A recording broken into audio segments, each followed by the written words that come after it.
तू ही बारू तू दिल के धड़कन ए हो सनम। साथे रही हा तू जन्मो जन्म ए हो सनम।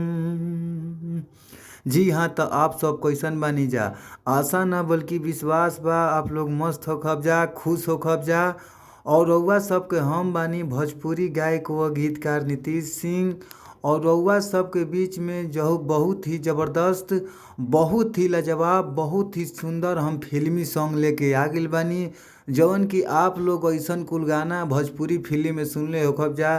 तो वही आधार पर ई बहुत ही बढ़िया फिल्मी सॉन्ग हम लेके आ गइल बानी। तो आशा न बल्कि विश्वास बा अगर ई गाना अच्छा से म्यूजिक बनवा के अच्छा से रिकॉर्ड करवा दे तनी स्टूडियो में तो मार्केट में ज़रूर बाजी।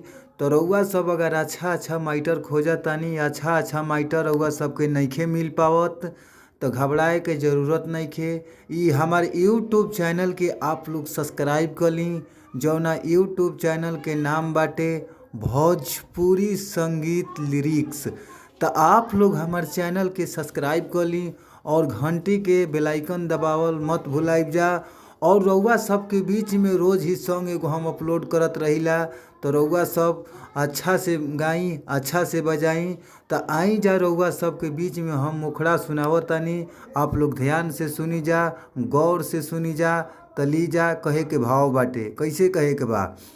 फूल पतैया ढोले लागल, दिलवा दिल से बोले लागल।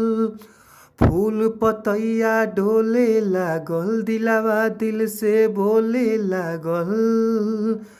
का कहीं रूप के रानी, तोहके पाके भगिया जागल। तू ही बारू तू दिल के धड़कन ए हो सनम।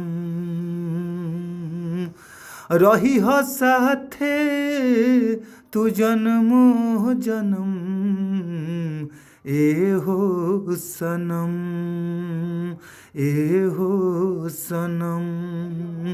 तो अगर ई गाना के आप लोग फुल गाना चाहतानी तो ये हमार नंबर पर संपर्क करी, स्क्रीन पर नंबर बा।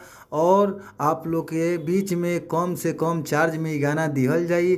तो आप लोग हमारी नंबर के नोट कर ली। हमार नंबर बाटे 98 350 77 203। एक बार और नंबर हमार नोट कर ली, ध्यान से नोट करी। 98 350 77 203। तो आप लोग ई गाना पर सुन के अच्छा से हमार मोबाइल पर संपर्क करी जा, आप लोग के गाना दिहल जाई। फिर मिलल जी अगला वीडियो में। Thank you so much.